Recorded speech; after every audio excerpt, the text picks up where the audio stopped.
Benar ya Tuhan, pujian yang sudah diberikan di hadapan Engkau, bahwa kami tidak bisa hidup tanpa Engkau di dalam hidup kami.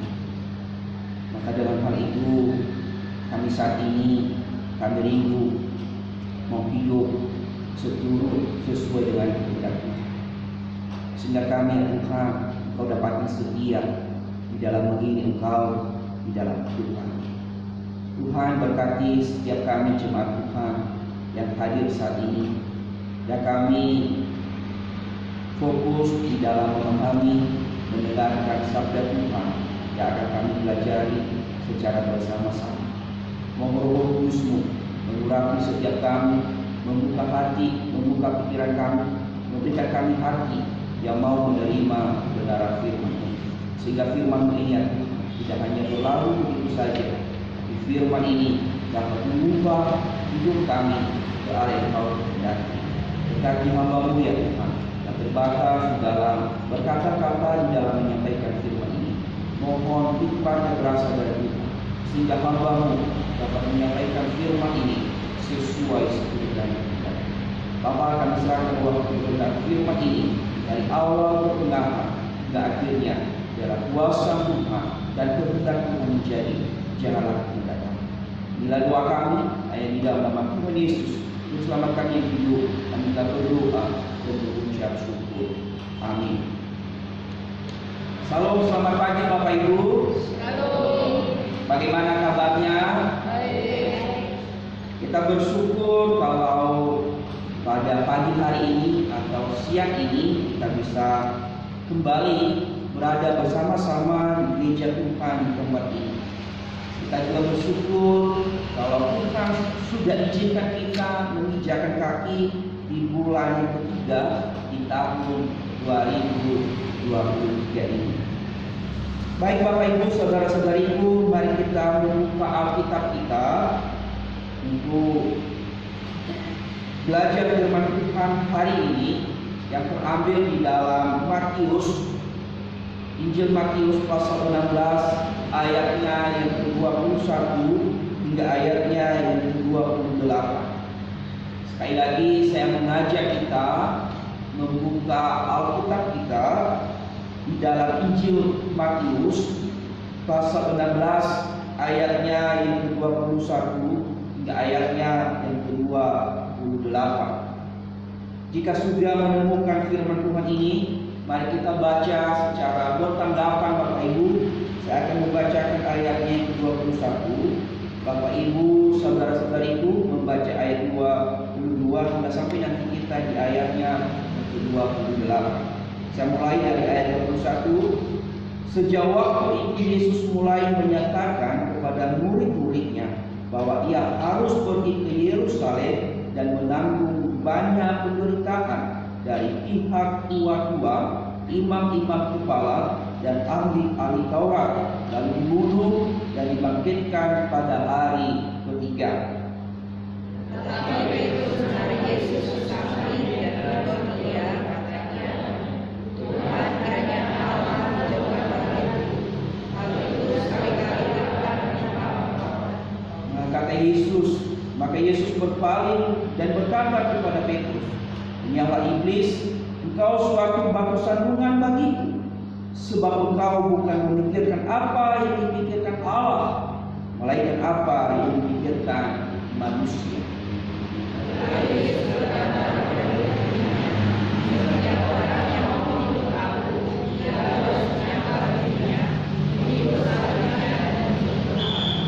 Karena barang siapa mau menyelamatkan nyawanya, ia akan kehilangan nyawanya.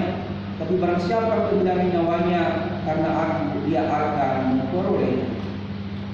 apabila seorang profesor dunia telah kehilangan nyawanya, maka yang dapat memberikannya sebagai kenyamanan.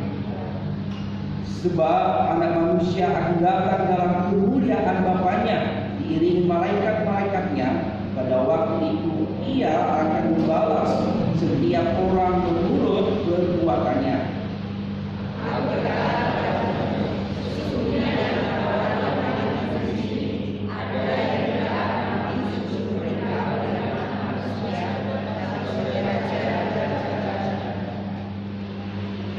Beliau pembacaan kita hari ini yang dikatakan dalam berbahagialah setiap kita yang membaca, merenungkan dan melakukan firman Tuhan itu di dalam kehidupan kita setiap hari. Bapak Ibu, saudara-saudariku, hari ini kita berbicara tentang satu tema, yaitu tahu tujuan hidup. Tahu tujuan hidup. Saudaraku, di dalam bulan-bulan atau minggu-minggu dalam satu bulan Maret ini adalah merupakan bulan atau minggu-minggu kita mengingat tentang peristiwa atau dikatakan tentang kesengsaraan Yesus, ya. Kesengsaraan Yesus di dalam menghadapi kematian yang akan dikehendaki oleh Bapa. Jadi bulan Maret ini adalah minggu di dalam bulan Maret ini adalah suatu minggu kesengsaraan yang harus kita ingat sebagai pengikut Kristus, bahwa Kristus telah menderita, dia mengalami penindasan, dia mengalami aniaya, bahkan sampai dia mati di atas kayu salib dan dia bangkit pada hari yang ketiga. Jadi sepanjang bulan Maret ini hingga sampai bulan April tanggal 9 adalah merupakan minggu-minggu kesengsaraan, dan pada bulan April tanggal 9 adalah di sana Yesus akan bangkit. Nah, jadi Bapak Ibu, saudara-saudariku, perlu kita merenungkan tentang bagaimana sejarah, bagaimana Kristus mengalami kesengsaraan, menderita untuk menyelamatkan setiap kita, orang-orang yang percaya dan beriman kepadanya. Nah, maka hari ini kita akan memulai mengingat bagaimana Kristus menyerahkan hidupnya, mengorbankan dirinya untuk setiap kita yang hadir di tempat ini. Kalau bukan Kristus, kalau Kristus tidak melakukan semuanya itu, mungkin kita tidak mungkin berada di tempat ini. Nah, jadi Bapak Ibu saudaraku, di dalam bulan ini, sepanjang bulan Maret, kita akan mengingat tentang kesengsaraan Kristus. Hari ini kita mulai tentang bagaimana Kristus memberitahukan apa yang ia hadapi, apa yang akan segera dialami di dalam kehidupan. Jadi hari ini kita belajar satu tema, itu tahu tujuan hidup. Nah, tentu Bapak Ibu berbicara tentang tujuan hidup, tentu kita juga merenungkan mengapa saya hadir di dunia ini. Apa tujuan saya hidup di dunia ini? Apa yang harus saya lakukan di dunia ini?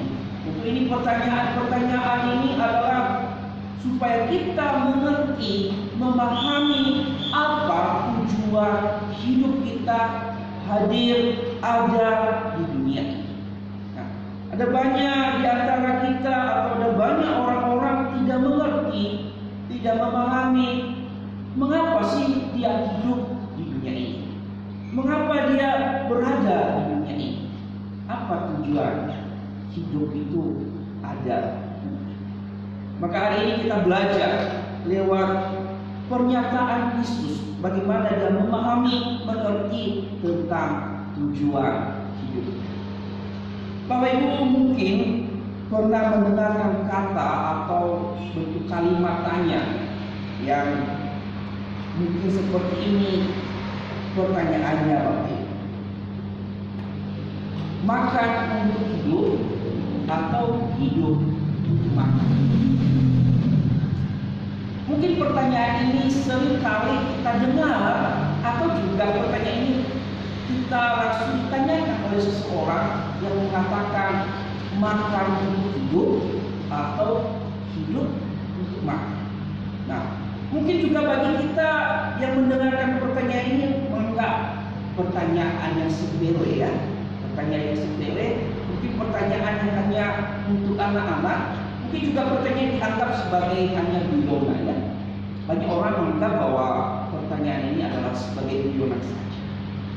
Tetapi kalau kita merenungkan Bapak Ibu di dalam pertanyaan ini, makan untuk hidup atau hidup untuk makan? Kalau menurut Bapak Ibu jawabannya apa yang sebenarnya? Kira-kira apa? Makan untuk hidup. Makan untuk hidup, ya, makan untuk hidup. Nah, jadi banyak orang yang memahami bahwa hanya sekilas pertanyaan saja, makan untuk hidup. Tetapi kalau kita merenungkan, memahami bahwa pertanyaan ini adalah, kalau kita melihat, mengandung makna yang serius, mengandung makna yang sangat mengingatkan kita apa sih tujuan hidup kita. Apakah kita makan hanya untuk hidup atau hidup untuk makan? Seringkali kita tidak mengingat apa sih tujuan hidup kita. Apa sih tujuan hidup kita? Jadi pertanyaan-pertanyaan ini mungkin bagi kita, kalau kita bersama dengan rekan-rekan, ada yang guyonan, makan untuk hidup atau hidup untuk makan. Nah, jadi Bapak Ibu, kalau jawaban Bapak Ibu tadi mengatakan adalah makan untuk hidup, artinya bahwa makanan itu untuk menghidupi kita. Jadi makanan tidak membuat kita harus terikat untuk mencari makanan itu saja. Tetapi kalau hidup untuk makan, artinya bahwa segala pemikiran kita, segala tindakan kita, segala perilaku kita, segala hal yang kita lakukan hanya tertuju untuk makanan. Kalau hidup untuk makan. Tapi kalau makan untuk hidup, artinya bahwa makanan itu tidak memfokuskan kita, tidak mengharuskan kita hanya memikirkan makanan saja. Nah, jadi jawaban Bapak Ibu adalah jawaban yang benar. Tetapi seringkali kita Bapak Ibu di dalam memahami atau menjalani hidup ini, seringkali kita berada di jawaban yang kedua, bahwa hidup untuk makan secara tidak sadar. Kalau kita belajar jujur serius dalam pribadi kita, sebenarnya kita ada di jawaban yang kedua, bahwa hidup ini untuk makan.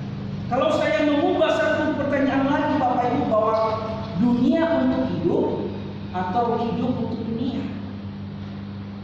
Nah, seringkali kita hidup untuk dunia. Seringkali kita memikirkan hal-hal yang dunia saja. Seringkali kita hanya berpikir, bertindak, melakukan segala sesuatu hanya untuk dunia. Kita tidak pernah berpikir di luar hal-hal ini. Jadi Bapak Ibu, hari ini kita diingatkan bahwa melalui pertanyaan ini secara tidak sadar, kalau kita jujur di dalam pribadi kita masing-masing, bahwa kita adalah berada di dalam jawaban yang kita tadi, bahwa hidup atau hidup untuk dunia. Nah, seharusnya yang kita lakukan adalah dunia tempat kita hidup, makanan untuk menghidupi kita.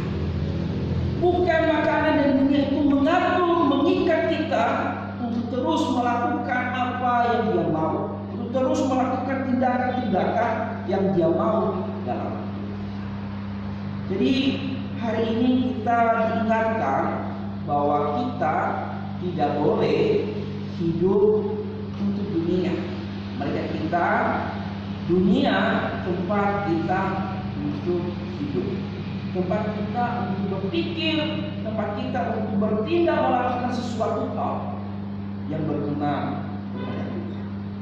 Nah, jadi Bapak Ibu, mari kita melihat di dalam pembacaan kita hari ini, bagaimana Yesus mengajarkan kita untuk memahami tujuan hidup kita, untuk mengerti alasan mengapa kita harus hidup di dunia.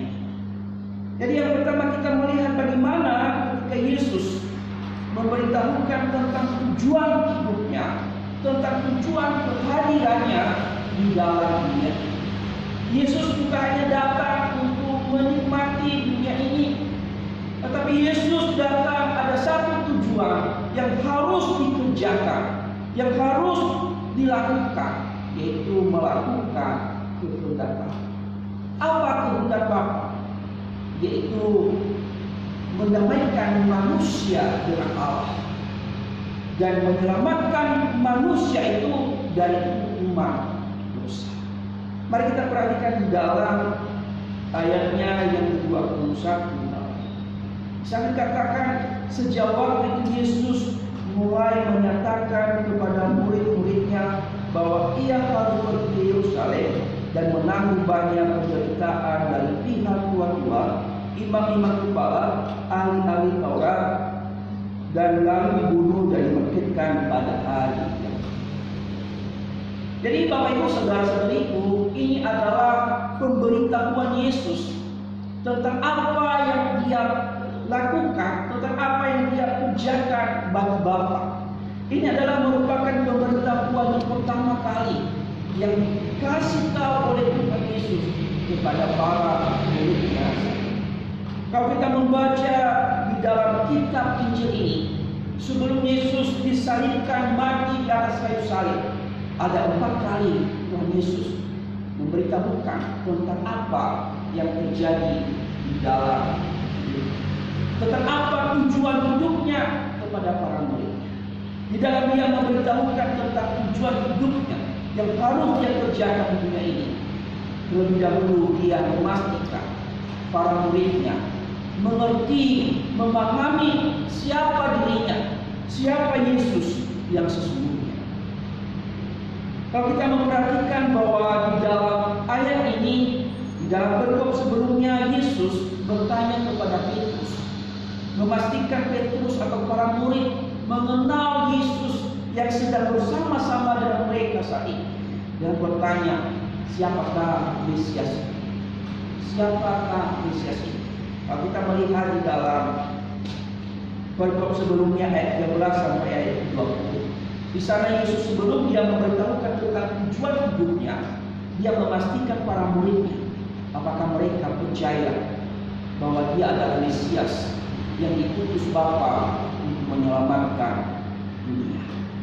Tetapi saat itu ketika Yesus bertanya kepada para muridnya, Petrus menjawab bahwa dia adalah Mesias, anak Allah yang hidup. Berdasarkan pengenalan para murid, berdasarkan pengenalan Petrus, maka Yesus yang sedang saat ini kita renungkan, kita baca, dia menyatakan apa yang dia kerjakan, apa tujuan hidup.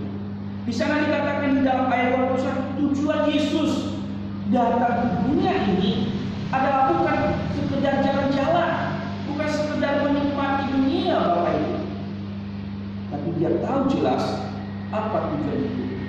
Dia tahu jelas apa yang dia kerjakan. Dia tahu jelas apa yang harus dia perbuat, yaitu melakukan kehendak Bapa, melakukan keinginan Bapa, yaitu untuk mengorbankan dirinya, untuk memberikan nyawanya, untuk menggantikan manusia yang telah jatuh di dalam dosa. Kalau kita memperhatikan di dalam ayat 21, Yesus berkata ketika dia sudah memahami bahwa para muridnya sudah mengenal dia, yang menyatakan tujuan dia lahir di dunia ini, tujuan dia datang ke dunia ini, yaitu untuk mendamaikan manusia dengan Bapa, untuk menggantikan manusia yang telah jatuh di dalam dosa dan menerima hukuman dari Allah. Maka Yesuslah yang menggantikan itu dengan mengorbankan dirinya, rela mati di atas kayu salib untuk menyelamatkan setiap kita, saya dan Bapa. Itu tujuan hidup Yesus. Itu yang dikehendaki Bapa dalam kehidupan Yesus. Yesus datang bukannya sekedar datang untuk jalan-jalan tanpa tujuan, tapi Yesus datang melakukan kehendak Bapa, melakukan keinginan Bapa, yaitu mengorbankan diri, menyatakan bahwa Dia adalah jalan keselamatan bagi semua. Bahkan hal itu dilakukan oleh Kristus dengan kerelaan, dengan segenap hatinya. Sekalipun Dia tahu bahwa proses untuk mencapai satu tujuan, proses untuk mencapai tujuan kehendak Bapa itu adalah bukan hal yang mudah, bukan hal yang gampang untuk dilakukan. Yesus yang taat dan setia, Dia melakukan tujuan kehendak Bapa itu, yaitu rela memberi diri, mengorbankan dirinya untuk melakukan. Tujuan Yesus adalah mengingatkan para muridnya saat itu bahwa Dia pergi ke Yerusalem. Di sana Dia akan mengalami penderitaan dari tua-tua, dari imam-imam, dari ahli-ahli. Itu yang dikehendaki Bapa, dan hal itu dilakukan oleh Yesus. Inilah yang kita renungkan di dalam bulan-bulan atau minggu-minggu kesengsaraan ini, mengingat bagaimana Yesus melakukan tujuan hidupnya, melakukan kehendak Bapa, yaitu mengorbankan dirinya bagi saya dan bagi. Lalu bagaimana ketika Yesus memberitahukan tentang apa yang Dia lakukan, tentang apa yang Dia kerjakan? Mari kita melihat bagaimana aksi para murid, secara khusus Petrus, ketika Tuhan Yesus menyatakan dirinya bahwa Dia akan mengalami penyiksaan, mengalami penderitaan. Aksi Petrus adalah dikatakan di dalam ayatnya yang ke-22 di sana dikatakan, tapi Petrus menarik Yesus ke sampingnya dan menegur Dia, katanya, Tuhan, kiranya Allah menjauhkan hal itu sekali akan menimpa Engkau. Aksi Petrus ketika Yesus menyatakan bahwa dirinya akan mengalami penderitaan, bahwa dirinya akan mengalami siksaan dari tua-tua dan imam-imam dan ahli Taurat, dan dia akan mati dan bangkit pada hari ketiga. Aksi Petrus adalah secara manusia, yang dilakukan Petrus adalah baik, pasti baik secara pola pikir manusia, baik. Dia tidak mau kalau terjadi apa-apa sama gurunya. Dia tidak mau kalau hal itu terjadi di dalam kehidupan gurunya, karena dia mengasihi gurunya, karena dia menyayangi gurunya. Mungkin juga kita kalau di posisi Petrus saat ini, mungkin juga kita sama seperti Petrus, merindukan kalau orang yang kita cintai, orang yang kita sayangi tidak mengalami hal-hal yang kita tidak inginkan. Tetapi apa kata Yesus kepada Petrus? Menyala iblis, engkau suatu batu sandungan bagi saya. Dikatakan engkau hanya cuma memikirkan kenyamanan diri sendiri, engkau yang cuma memikirkan yang dipikirkan oleh manusia, bukan memikirkan apa yang dikehendaki oleh Allah, bukan memikirkan apa yang direncanakan oleh Allah, bukan memikirkan bagaimana pekerjaan Allah. Jadi ini reaksi Petrus yang ditujukan kepada sang guru saat ini. Dia tidak mau kalau terjadi apa-apa. Tentu hal itu baik, tidak mengalami kematian, tidak mengalami penyiksaan, tidak mengalami. Tetapi bagi Tuhan tidak mau kalau hanya mencari kenyamanan hidup. Tuhan tidak mau kalau rencananya, keinginannya tidak terjadi, kalau hanya cuma berdiam demi kesenangan kita. Ini yang dirindukan Tuhan, bukan lakukan untuk mencari kenyamanan diri sendiri. Tujuan Tuhan adalah untuk menyatakan kehendaknya, melakukan pekerjaannya, untuk menyelamatkan setiap orang yang percaya dan beriman kepada Yesus. Padahal kalau kita memperhatikan Bapak Ibu, Petrus baru mengakui bahwa Yesus adalah Mesias, Anak Allah yang hidup di dalam bentuk tersebut. Setelah dia mengakui bahwa Yesus adalah Anak Allah, Mesias yang hidup, ternyata cuma beberapa menit, beberapa detik, beberapa waktu, lalu Petrus lupa bahwa Yesus itu adalah Mesias, Anak Allah yang hidup, yang mau melakukan pekerjaan yang dikehendaki.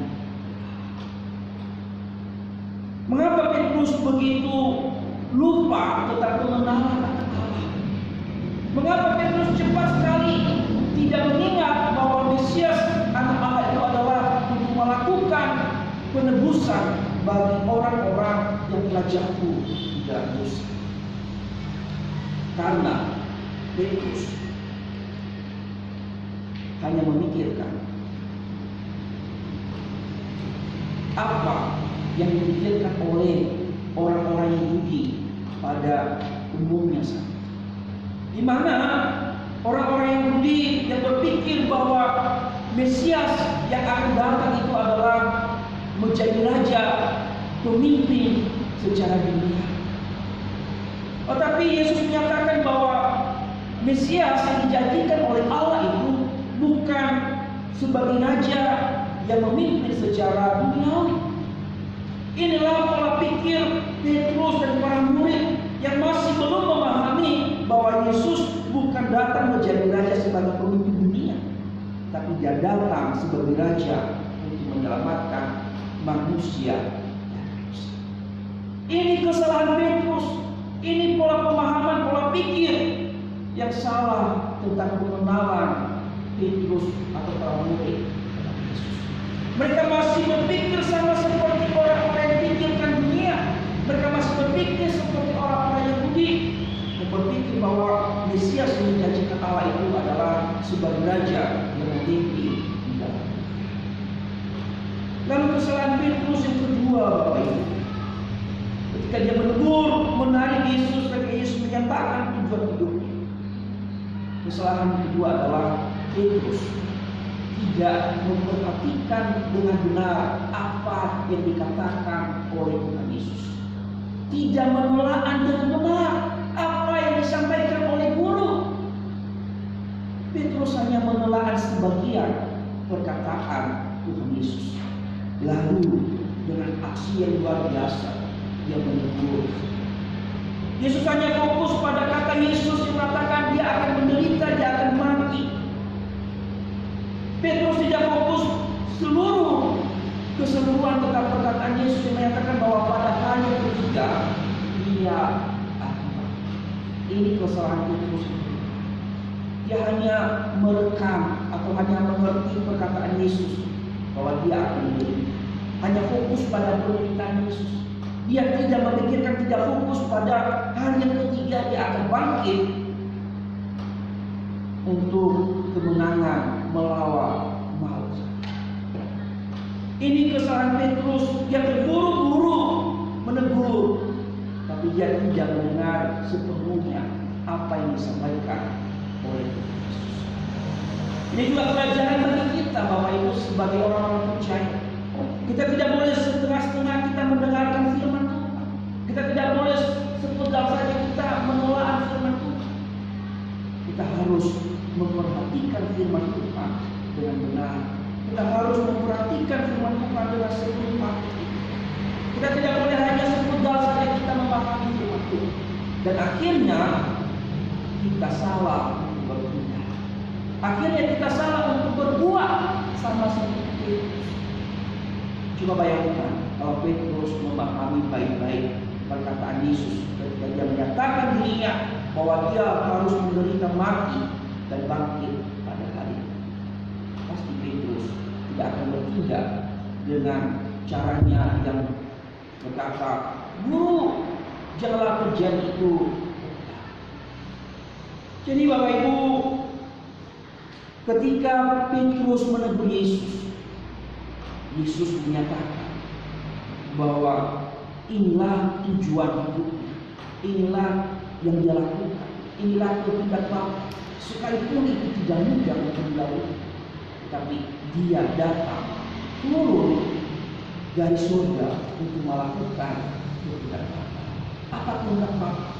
Nah, kita lihat di dalam Yohanes pasalnya yang ke-6 ayat 38 dan 40. Di sana dikatakan Yesus turun dari surga untuk melakukan kehendak Bapa, yaitu supaya setiap orang yang melihat Anak dan percaya kepada Anak beroleh hidup yang kekal dan dibangkitkan pada akhir zaman. Ini kehendak Bapa di dalam kehidupan Yesus. Bukan mencari kenyamanan, tetapi kehendak Bapa adalah untuk menyelamatkan setiap manusia dan dibangkitkan pada akhir zaman. Ketika Yesus ditegur oleh Petrus, di sana Yesus menegaskan kepada para murid, kepada para pengikutnya, bagaimana seharusnya mereka menjadi pengikut Kristus. Bagaimana seharusnya mereka menyadari tujuan hidup mereka sebagai seorang pengikut, sebagai orang percaya. Kita memperhatikan di dalam ayatnya ayat 24 dan 27.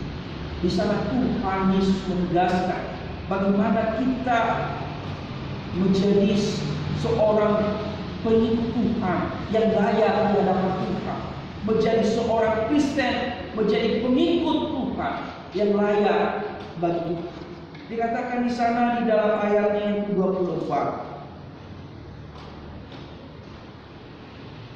Yesus menegaskan di dalam ayat yang 24. Lalu Yesus berkata kepada murid-muridnya, setiap orang yang mau mengikut aku, ia harus menyangkal dirinya dan memikul salibnya dan mengikut.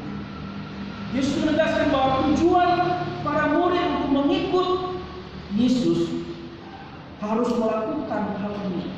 Yang pertama yang harus dilakukan oleh para murid untuk menjadi pengikut yang layak bagi Kristus, untuk menjadi orang yang setia bagi Kristus, yaitu harus menyangkali diri dan siap memikul salib. Kalau para murid tidak mau menyangkali diri, tidak mau siap memikul salib, itu tidak layak dikatakan seorang pengikut Kristus, tidak layak menjadi seorang yang percaya. Artinya bahwa menyangkali diri dan siap memikul salib artinya tidak membenarkan diri dan tidak mencari pembenaran diri sendiri, tidak menganggap diri ini adalah berharga, berserah sepenuhnya kepada Tuhan. Itu baru dikatakan pengikut Kristus, baru dikatakan murid Kristus. Jadi ini yang dikatakan oleh Yesus adalah tujuan menjadi seorang murid itu harus menyangkali diri dan siap memikul salib. Jadi kalau kita tidak menyangkali diri kita, kalau kita tidak merendahkan diri di hadapan Tuhan, kalau kita tidak membuang tentang harga diri kita, kita tidak layak untuk menjadi seorang pengikut. Kita tidak layak untuk menjadi seorang yang percaya. Kita juga harus siap memikul salib. Artinya bahwa kita siap menderita sama seperti Kristus. Kita harus siap melakukan kehendak Bapa, yaitu menyatakan Kristus kepada seluruh dunia, yaitu memberitakan Injil bahwa Yesus adalah Tuhan dan Kristus. Mungkin kita di dalam penderitaan kita dikucilkan, kita dihina, kita ditolak. Itu adalah salib kita yang harus kita alami sebagai pengikut Kristus yang setia.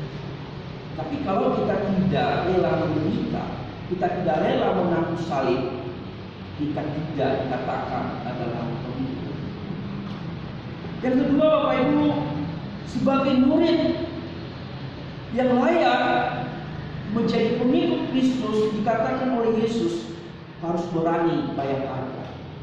berani bayar harga. Artinya bahwa tidak lagi memikirkan tentang kenyamanan dan keamanan diri sendiri. Kita harus melakukan apa yang dikehendaki oleh Kristus. Kita tidak lagi mencari supaya kita aman seperti Petrus hanya memikirkan keamanan tidak mengalami penderitaan.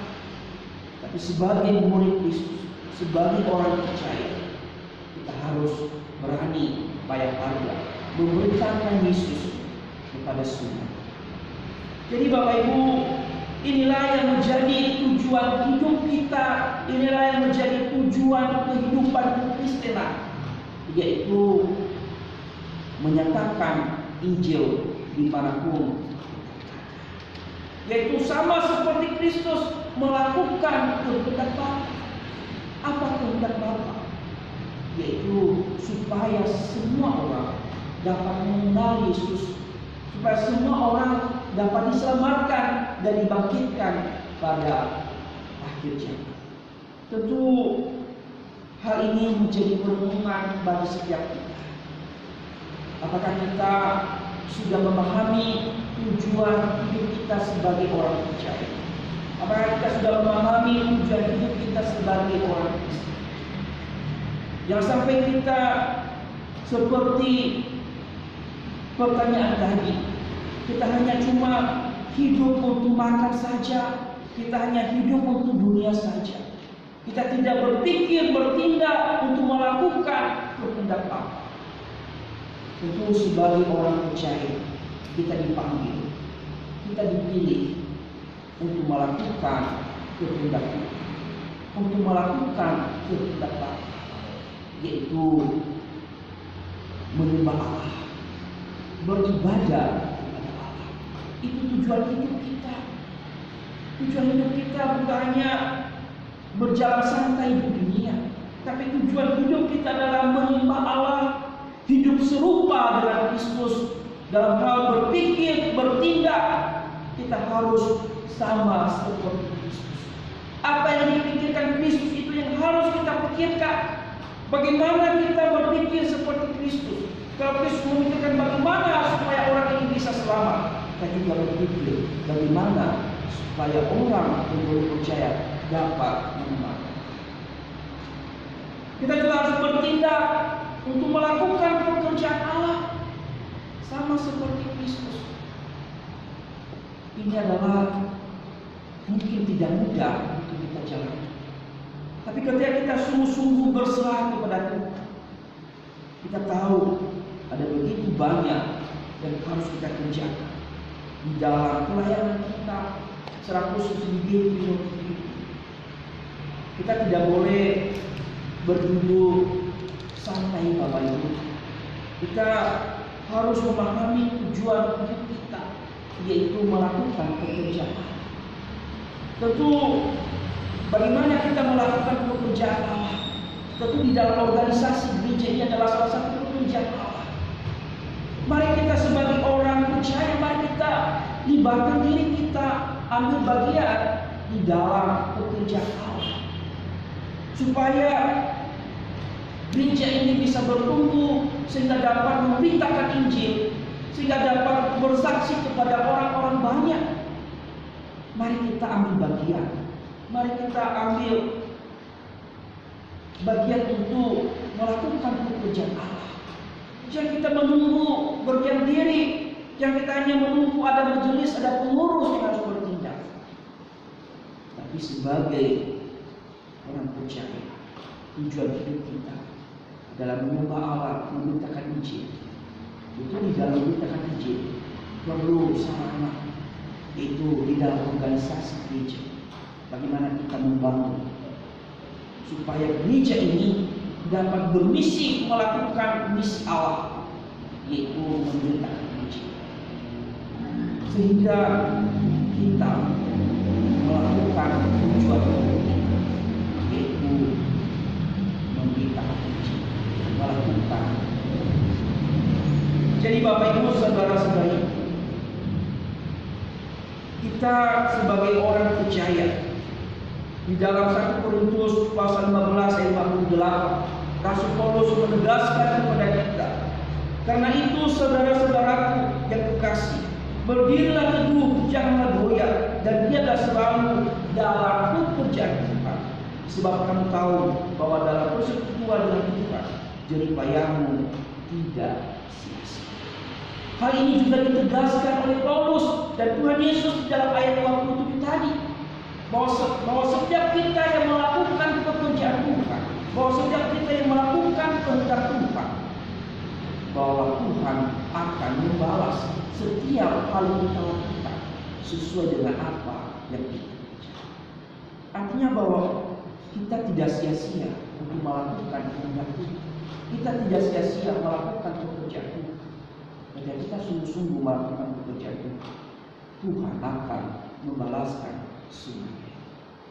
Jadi Bapak Ibu, sebagai orang percaya, kita harus memahami tujuan hidup kita, yaitu melakukan kehendak Bapa, bukan melakukan kehendak diri kita sendiri, bukan melakukan keinginan diri kita sendiri.